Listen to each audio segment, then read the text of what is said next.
What's going on, people? Welcome to the live fan cam where we'll be talking to Palace fans and they'll be giving their thoughts on the 3-0 defeat against Burnley in the Premier League. But before they come on to the stream, make sure to hit the like button and subscribe if you do enjoy the content, and also share your thoughts and your comments, and we'll try to read them out. We'll try to go through some of your questions, whether you agree, disagree with us. Let them come through. And yeah, we'll be talking about this game. Unfortunately, it's a 3-0 defeat, but I'm going to quickly give my thoughts before I bring on Luke, Stan, and T as well.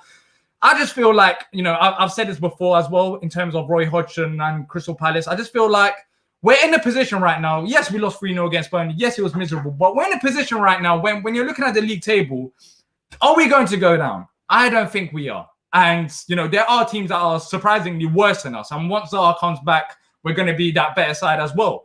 But what I don't understand is Roy is not going to get the sack after this game. He's going to stay on. I 100% believe that. Even if he loses against Brighton, I feel like he'll still stay on. But what I don't understand is, I'll let the guys share their thoughts, is we're in a position of we're probably not going to go down, very likely not going to go down. So wouldn't it make sense to bring in a new manager, bring in a manager who, can have time to actually evaluate the squad and see what's going to go on, see who he wants, see who is maybe better than Roy. Then afterwards, see who we can sign in the summer as well, and then kick on like that. Let the rebuild start now. We don't have to wait till the summer till players' contracts are out. Let the manager come in now, and then we can kick on. That's how I see it. But send in your comments. I'm going to bring the rest of the guys in now, and let them share their thoughts. What's going on? What's going on, people? Hello. Oh, yeah. So Palace 0, Burnley 3. I'll start with you, Stan. What did he make of that? What did he make of that game? There's nothing to make of it. Shocking, appalling, no desire from any of the players. Just Burnley have beaten us 3 times in a row. They've done the double over us this season now, home and away. And Palace deserve everything that's thrown at them. Roy Hodgson he's finished as far as I'm concerned. He's a dinosaur in football. We've all been saying this for a long time. We've had 2 opportunities to kick on. One against Leeds, newly promoted team that have come up and absolutely obliterated us, overtaken us in every way, shape and form. And now another one against Burnley, and we haven't done it. Shocking. Like I've said it before, he should be sacked. I would have sacked him at half time. I saw Parrish in the stands during the game. I saw him sitting there. I don't know how he's got patience. I think he's a pussy anyway, because he hasn't got the bollocks to pull the trigger on him and spend a bit of money. And yeah, like I said, I would have sacked him at half time. It's shocking. This is the worst side I've seen since Peter Taylor. I guess T, you agree? I mean, in terms of performance, horrible performance. But where do you think it went wrong, really? It goes wrong from the very beginning, from the team that you pick, man. It goes wrong from the formation you choose. Like these same stale, rigid, stubborn tactics that we see week in and week out that he employs and tries to get wins from. And the problem is, I think we get disenchanted because like I said a few weeks back, he gets his couple wins, or his win and a tie, and things seem steady. But if you look back at that 1-0 win to Wolves or that 2-1 win at Newcastle, if either of those teams capitalizes on the plethora of chances they had, those are either ties or losses, being completely honest. So it's not like we played that well or that convincing to get those wins. A lot of it is just we were fortunate in a lot of areas to not concede. But then when you come out to a newly promoted side in Leeds, who is orchestrated wonderfully by a coach who's great at attacking, but they're absolutely terrible defending, and we don't take advantage of that.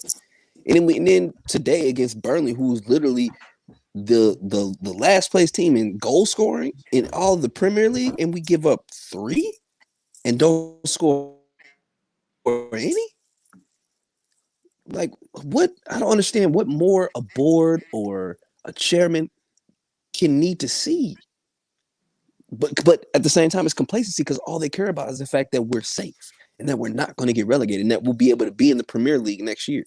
Well, if we're safe and we're not going to get relegated, why don't we bring in somebody else to give them the last 10 to 15 games to assess this team and decide what the hell they want to do going into next year, so we can be even more prepared for the new Premier League season. Yeah, I agree. Well, I just said I agree. I just feel like it makes, if you're talking about rebuild, you don't have to wait until the summer.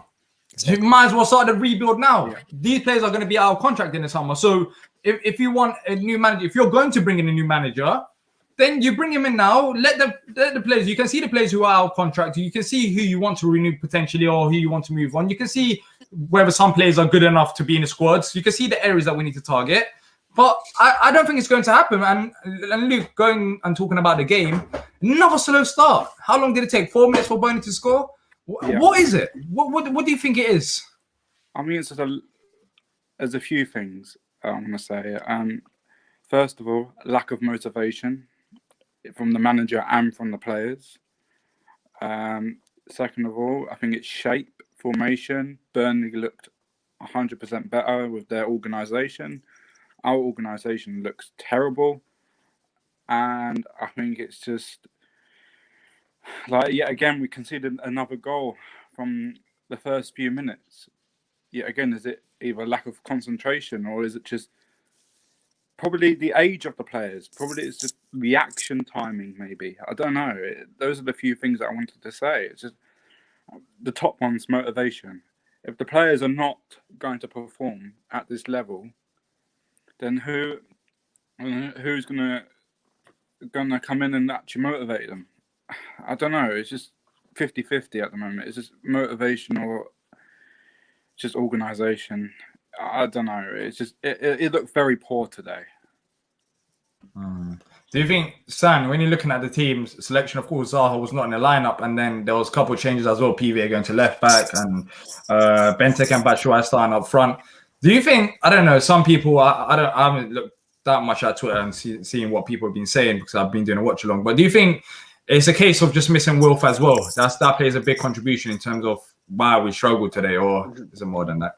I just think we're a laughing stock, if I'm being honest with you. With like, we're just so easy to beat. It's an easy 3 points for everyone at the moment. It has been for years, really. We're like T said, we sneak a result here, we sneak a result there. We're a one-man team. It's embarrassing. It's absolutely embarrassing. This is why I keep saying, like, Parish has been running this club on a whim and a prayer for years, mate. For years. We haven't moved on since the cup final. And this is the fruits of his labour. Honestly, at this moment in time, and I absolutely cannot stand the bloke, but I'd give it to Dougie Freedman to the end of the season, because it would be better than this. I would. This is, look at those players today. That first goal, why has one Vicente not come for the ball, took it in his midriff? Secondly, why has one of those two useless centre-backs not actually just gone in and clumped it out for a corner? And then he's come in, and have you seen how much time he's had in the box to turn and get his shot away? It's abysmal, mate. Abysmal. Yeah, 3 games in a row now. 3 games in a row, conceding early goals. And then we go and concede another goal. He's just done his press conference. He said, once again, we give ourselves an enormous problem by conceding goals so early in the game. Like, you're clueless. He goes, all I can do is stand here and admit we were beaten by the better side. But it's your side that lost to them. They're not the better side. Like, today they are the better side, but your side has lost to them. Do you know what I mean? It's so frustrating to watch this. Just get him out, honestly. This is ridiculous. Like, I would like to have my club back at some point. So either Parish sorts it out or he gets out as well. Do you know what I mean? Yeah, I mean, and then you go on to the first half. What do you guys think of? Let's talk about some players and performances. Benteke and Batshuayi drew up front. Of course, we didn't score a goal, so it wasn't that great. But some people were complaining about Michi, saying he's just not good enough. He's not the same player he was when the first time around. Do you agree? No, because Michi didn't even get the ball for real. The person who was worthless was Benteke. Oh, that's a twist. They were both bad, though. You see some of Michi's control, bro. Like, they were both bad. Man, the thing is, control isn't Michi's game. Michi is a fox in the box goal scorer. But the problem is you got guys like Benteke who can't hold up very well, but when he does, it makes turns. He has wide open shots, and he can't even can kick it straight at the goalie. That's it, because he's terrible with his feet. When you could easily play it off to your right to an actual goal scorer in the box who could put the ball in the net. The problem is we have to depend on Michi to do things that's not a part of his game. He's a baller. He's a goal scorer. That's it. But the problem is he's trying to play a game that's different than what he's able to do in this system. Do you guys agree? Yes. I don't know. It's just the only problem that we have with our strikers is we don't have the support.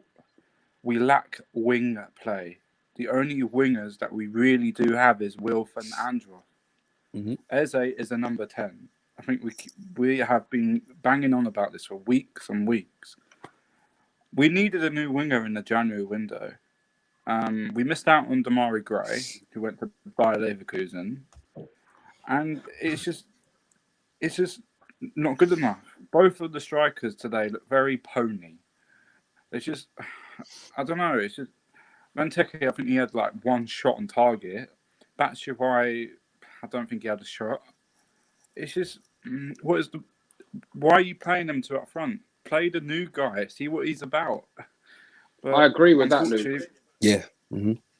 He looks like he can play as well. Like when he come on today, he looked like he can play. Yeah. And I think you're right. There's no one putting balls in the box. Even when we have Will Fernandez, there's no balls going into the box. Do you know what I mean? Like, it's just ridiculous. And yeah, we should have got, like, if you think this squad needs a rebuild, it needs 2 wingers, 2 centre midfielders, 2 centre backs, and probably another striker. So you need about 150 million worth of players. So either the board put their hand in their pocket, along with bring us a new manager, or we're in big trouble. Even with a new manager, I think. It's just ridiculous. Yeah. The thing about Benteke that bothered me was when he did get service, he's spending more time with his hands on his head, being mad at himself for not being ready for the ball than actually going and getting it. Yeah, he's a donkey, mate. Yeah, Klein had a great cross, and Benteke is not even ready, and then he's holding his hands on his head, being upset. A few possessions later, another cross comes in, and he's not ready, and he's got his hands on his head. Mate, it's like, dude, like, are you going to be a player? That is a team of absolute cart horses. I can name you. Koyate is a cart horse. Scott Dan, cart horse. Gary Cahill, cart horse. Luca, cart horse. MacArthur, cart horse. Benteke, cart horse. Joel Ward I allow him because he always puts a shift in, but he's cracking on a bit as well. Andros, cart horse. That is a team of absolute cart horses. And I can say it, the chickens are coming home to roost. Even when we beat Newcastle, I was on here. I wasn't happy because we were rubbish against them. We were terrible. We sat back in the second half. We pretty much sat back against Newcastle, and we're lucky in a way that Newcastle ain't that team, because if we were facing another team, they could have easily scored. They could have easily scored, and it would have been way worse. Because Gary Cahill was letting people in behind him all game long. It was pathetic. You know, and it just, I don't get it. Like, those players don't care. The manager don't care. The whole club doesn't care. You know, we're going to end up like Villa 5 years ago. You might have fans back in the stadium at some point. It'll be a quarter or half full because people are going to get pissed off, and you're just going to sleep towards relegation. That's what's going to happen. Carl says, why doesn't he give JPM a proper chance to be on me? Roy just rolls the dice to see if he win. Do you think we're at the stage now where even with the Benteke Batshuayi out front jury, which Patrick doesn't think it works, he thinks that it's never going to work with them two up front. But do you think Roy's just rolling the dice without Wilfie? He's just trying to, he put PVA at left mid against Leeds, put him at left back today. Batshuayi, Benteke up front, and then you got Ayu starting on. Do you think he just trying to play all the trying to play his cards, trying to see which one works, and he just lost for ideas? Or do you understand the tactical changes today? No. Why PVA played that left back? I don't know why he dropped Mitchell. Mitchell was actually all right against Leeds. Yeah, he was okay. He was. Do you know what I mean? Like, he was okay. So I don't think he. I don't know. I mean, we have got a few injuries, but I mean, this is comical. I mean, PVA today. I mean, I've seen. Did you see him for the third goal? He just drops. I don't know what it is. Look, I try to remain calm because I was so pissed off in a watch along. I didn't get to see that third goal. Like, I don't understand it. No, this is what I don't understand. I just need to get this off my chest. PVA is good going forward. We love saying this as a fan base. I don't understand it. Like he's some miracle and he scores lots of goals and gets lots of assists. We love saying that. He's not that good of going forward that we need to start him. He's not that good. He's not. And I would rather have a solid defensive player like Mitchell, who is actually decent going forward. And I feel like he's underrated at times by Palace fans. Then have PVA who start there at left back and, basically can't defend. That left position was targeted today by Burnley, and that's not a coincidence. Mm-hmm. Then just, I don't understand miles up the pitch most of the time, miles and miles. And all they were doing, and a lot of times they were, because the commentators were saying it on the game here in America, they were just playing the ball over his head. All they were doing, because he was too far off the pitch. They was playing the ball over his head. And the thing is, PVA it's not that he's good going forward. It's that he's better going forward than he is at defending. Yeah, but he's a defender. But he can't defend. I'm saying, but what's the point? He can't defend. No, so what's the point of being a shit defender and only decent going forward? If that. It's like, no, dude, like just play the guy that's actually a good defender and decent going forward. I'd rather have that. Yeah. Because we are defensive side. We're meant to be a defensive side. And yet we've conceded the second most goals in the Premier League so far this season. What, 40 plus? I think about 41. 43. It's shocking. 43? Something like that. Yeah, Matthew said there's no enjoyment in watching Palace anymore. It's stale. Tom Clark says injuries are the golden excuse for lack of tactical expertise. Can we blame injuries? Because we have got Saka, Tompkins, and Zaha out. Can we blame them? How comes not, T? The reason why I say we can't. Oh, so go ahead, Luke. I'm sorry. I don't want to make excuses about injuries. Injuries are just have this. We have the squad. It's part of the game, isn't it, Luke? Yeah, just play the game. Just play it. What about Liverpool when they complain about their injuries? I mean, they're losing at the moment, but I think we have more injuries than them. But West Ham got a lot of injuries, and they're fifth right now? Yeah, well, we got some key players out, but the one thing I'll say is that surely, if we're talking about a manager, we're not talking about Zaha FC, which we are Zaha FC, and I just want to clarify that under Roy Hodgson, which clearly shows it. If we're talking about manager, surely a manager who is a team manager, not only a manager for Wilfried Zaha, should be able to adjust his system, adjust his style of play. We went out. This is the thing that annoys me. Against Leeds, we've done the same thing. We go out there and play like Zaha is there. Zaha, first of all, that tactic doesn't work without Wilf. Because Wilf, the only reason why it works with Wilf is because of his brilliance. He can just go past players. It's nothing of a genius tactic. But we still play the same type of way. And that's the one thing I just don't understand on the Roy. How can you play like with the same system, pretending that Zaha is there when he's not there? We didn't change it about until we were 3-0 down. Then we changed it 4-2-3-1. Then we dominated the last 10 minutes. But do you know why didn't we do that before? Yeah. Why does he persist with Luka in that holding midfield role? He's so shit. Mm-hmm. He's terrible. He can't pass. He falls over. It's the same with Ayew. All Ayew does is run down a blind alley or fall over. Yep, pretty much. Who would play instead of Luka? Anyone, mate. Me. You, T, Luke, Hambo, anyone, mate. I think with Luka, he's not the type of midfielder that can play in the midfield too. He can't do it. He's not mobile enough. He's not good enough of a passer. He's not good enough of a defender to play in the midfield too. He's the captain, bro. He's our leader. The only reason why he is the leader is probably because he talks more than everybody else. Like, I don't understand what else could be the reason why he's the captain. Because it's not because of his talent. Like, what is he doing on the pitch that makes him such the leader for us? I think Zaha's more of a captain than absolutely. Yeah. And the team when Zaha was getting the captain nod, we were actually playing pretty good. Like I I was liking the performances we were putting in when he was captain. And then we gave it up to Gary Cahill as soon as Gary Cahill got healthy. And Jesus, I don't even want to talk about that guy. Yeah. Benberg Gaming said, even Harry Redknapp said we were lucky. We already have the points to keep us up. If we didn't, we would go down. Yep. Yeah. And I'll quickly get Harry your Redknapp's saying yeah. that. If Harry Redknapp can see it, then surely Steve Parish, who's at the stadium watching it, can see it. Like, he's a Palace fan. Look, I will understand if we had a chairman who was not really interested in football. Then maybe they can say, you know what, we've stayed up. You look at the points. We're pretty much safe. So, you know, it is what it is. Let's just keep him. But you're watching this. You was at Sellers Park today. You watched that. Not only today, you go to away games during a pandemic to watch this team play. Are you satisfied with what you're seeing?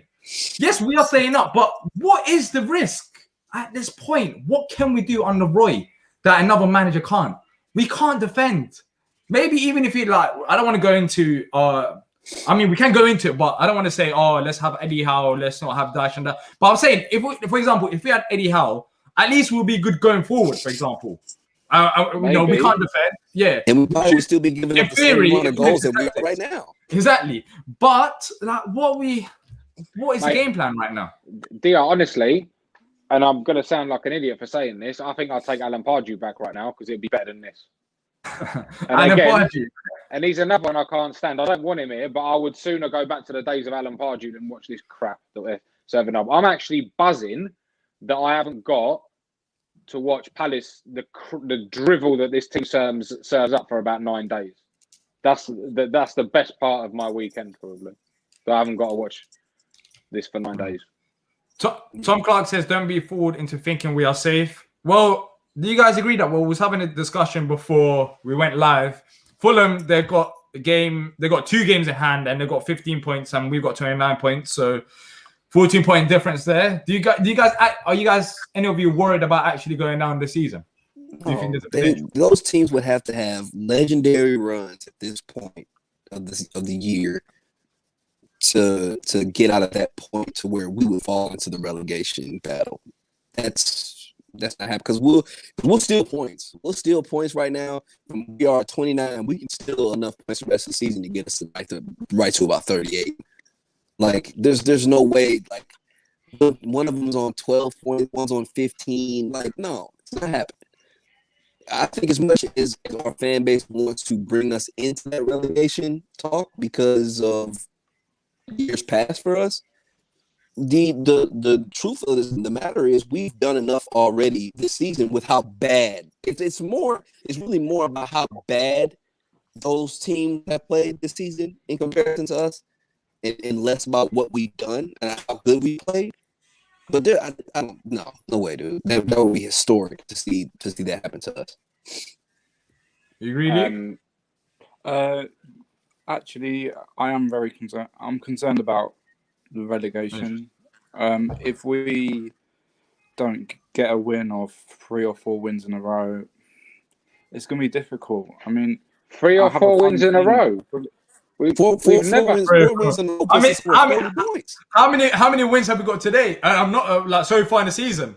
I mean, let me check that up. But 3-4 wins in a row would be. We've only got 8 wins the whole season. 4 wins puts us at 12 wins.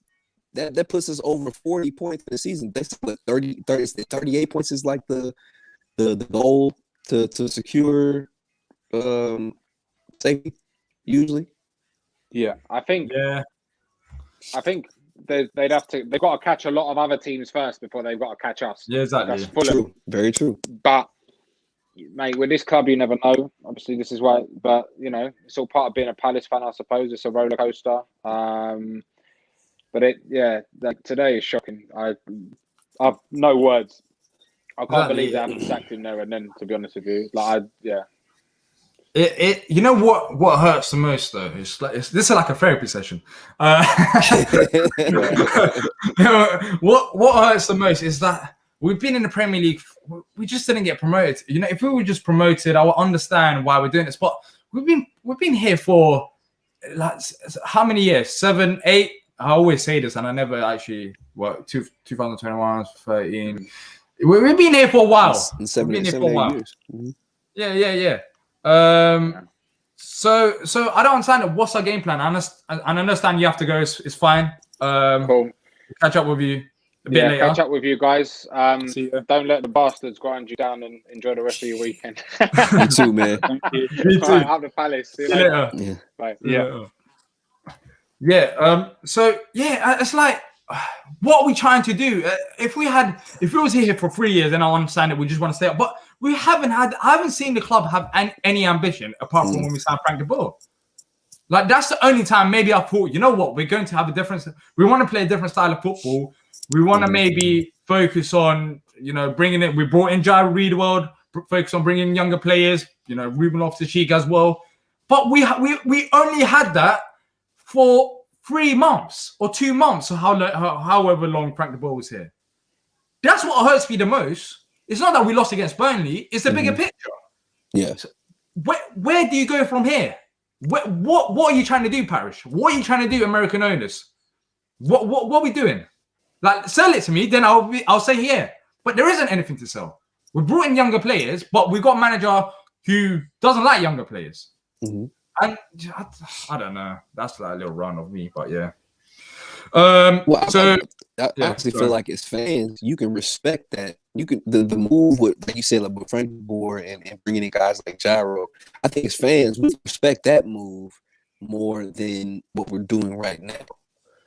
Because the move with de Boer and everything that came after it was a sign of ambition, a sign of change, a sign of wanting to move the club forward. Now, in trying to do that, it doesn't always work out.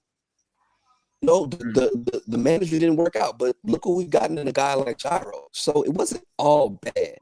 But at the same time, when we decided to get rid of de Boer, it showed that the club was then trying to make the right move to put us forward. But in a lot of ways, their move was more to just keep us from going down. And that's understandable. You got to do damage control. But once you're safe, once everything's in place and you're good to go, then we need to once again look at how do we push ourselves forward so that we don't have to be worried about being in this situation of possible relegation again. And we haven't done that since. Yeah. And I think that's the thing that's angering us as fans. It's like we're not seeing the ambition of the club. We're seeing complacency of the club. I agree. We don't know what direction we're going in. That's what I think. Luke, what's your thoughts on that? I think we just need to just sort everything out at the club with the players' contracts and obviously the manager contract, whether we want a new manager or whether we want to stick with the same old ways. I mean, it's getting to the point now where it's just, from my personal experience watching Palace this season, especially, I think it's just boring. It's just boring to watch. Literally, it's just we'll go back to the same old ways every single match. Yep. Same old ways. I mean, I think the only best performance we've had all season where we looked a bit more lively is that 3-1 win against Manchester United. But since then, I think, and Fulham as well, if you remember that away win, we looked really good. But since then, it just looked, we've conceded 7 against Liverpool. We conceded a lot of goals. We leaked a lot of goals. And as you're saying, with the manager, he is a defensive coach. I don't know, it's just, we've gone from defensive to even more leaking more goals. It's like, what's going on? Is it the training? Is it the tactics in the game? I don't know. It's just literally the tactics. I think it's the problem. Well, look, next game we got them lot, Brighton. Let's quickly mention that. I'll start with you, T. How are you feeling ahead of that game? Maybe if Wolf is fit, would you feel a bit better? Or I mean, yeah, you definitely feel a little bit better if you get a guy like Wolf back in the team. Not only because of what he can do, but because of the attention that he gets from the other team. But with him more than likely being out, man, it makes you worry about us giving up a freaking hat trick to Sully March or something. Like it's just my gosh. Like it's and then the thing is, for us as fans, every time a result like this happens, naturally as fans of the sport, you're thinking, okay, what do we need to do? What adjustments do we need to make to come out in the next match and have a better chance of being successful? But the thing that sucks is for us, we know that it's just gonna be the same old story when we come out against Brighton. We're gonna be in 4-4-2. We're not gonna have the right personnel. And as of the last 3 games, we're probably gonna give up a goal within the first 10 minutes of the ball game. And then at that point, we're going to be playing from behind, figure things out. And with the system that we're in, it's not going to work. We're going to get overrun. We're going to give up goals to players and the team that really aren't good enough for deserving it. Yeah. Luke, how do you see it going? What changes would you make? Of course, if Wilf is fit, you'll put Wilf in the lineup. But let's say let's say it is this squad that we had today. Would you make any changes? I'll make a lot of changes. I would play the 4-2-3-1 system. I don't think he's going to do it, but I'd start Kelly and I'll start Cahill at the back. Okay. I'll start Klein and Mitchell at fullback. I'll start Gyro and hopefully MacArthur is back. I want MacArthur to be back. Okay. And then I want Eze in the 10. I want Townsend out wide, Eze out wide, and then I want Mateta down the middle. All right. Would you be happy with that, T? I'd be happy with that outside of Gary Cahill at the back. Yeah. I don't ever want to see Gary Cahill or Scott Dan play for Crystal Palace again. I don't know how to say it. I do not want to see them play ever again. They're that bad. They're like, no, I don't. I'd rather see Kelly and Kouyaté at the back. But other than that, yeah, everything you said. I mean, Eze in the 10 role, Townsend on the right. If Wilf is healthy, of course Wilf. But if not, I guess you gotta throw IU in there, which is kind of rough because I'm really tired of seeing IU play too. But due to injuries and who we have available, he's probably the only other person we can go with there because I'm definitely not putting Patrick Van Aanholt there. And then you know what? I give JP to start. I go ahead and give JP to start and see how he does as that lone striker in that role. Leo asked, what would you think of Gyro at the back? Do you think that's an option as well? I think Frank de Boer, I think that he could play there, but I'm just thinking, you're gonna have him at the back. It might help us, but in midfield, I just feel like he just controls the game. We just need someone to control the midfield, someone to help the defense and the attack. And when you put Gyro at the back, he's not going to be as effective of doing that because he just has to focus on defending. Just like when Gyro's playing left back, I just didn't think he was a left back as well, even though he can play there. Mm-hmm. Yeah, it's just he gives the maximum amount of upside to the team in the center of the pitch because of everything he's capable of doing. I mean, he could be a great ball playing center back, but the problem is he's not going to have the ball that much to be able to control the game the way he does from the midfield. You know what I mean? And he's not the tallest player. He's not really that great in the air either. So he does have some weaknesses with being in the center of the pitch as well, at center back as well. I mean, I'd rather keep him at central midfield because if he's not there, then who?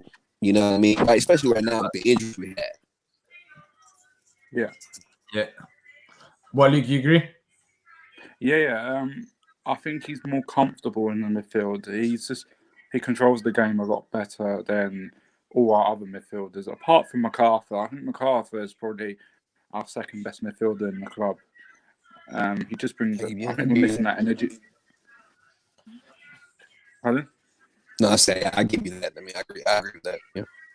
Yeah. Yeah. I think we're just missing some energy from another person next to Gyro. MacArthur just brings that bite to the midfield. Well, look, we'll read some of your comments before we wrap it up. So, with Palace fans saying, I would say 5-0. Michael saying, I'll 3-0 Brighton at least. And then we have Palace fans saying, this ruined my day. Royal, please just be respectful and walk away. Matthew saying, Brighton have played all season but missed chances. Bemba says 2-1 Brighton. Gareth says, guaranteed if Mac is fit, Gyro would be straight out of the team again. And then we've got people suggesting player signings, but yeah, it's going to be a difficult game. And Dylan, I agree as well with you saying I'm scared for this rebuild. Yeah, this rebuild can go horribly wrong, and I mean, yeah, I don't want to imagine that. I feel like it's an opportunity there for the club, and we've known this for a while. It's nothing new as well. We've seen that these players are out of contract, so we should be planning ahead of time. So hopefully we'll see what happens. But look, we've chatted enough about Palace for now. Thank you to T and Luke for joining me, and also Stan. But if you've enjoyed the video, if you can hit the like button and subscribe so you don't miss out on future Palace content, that would be much appreciated. And until next time,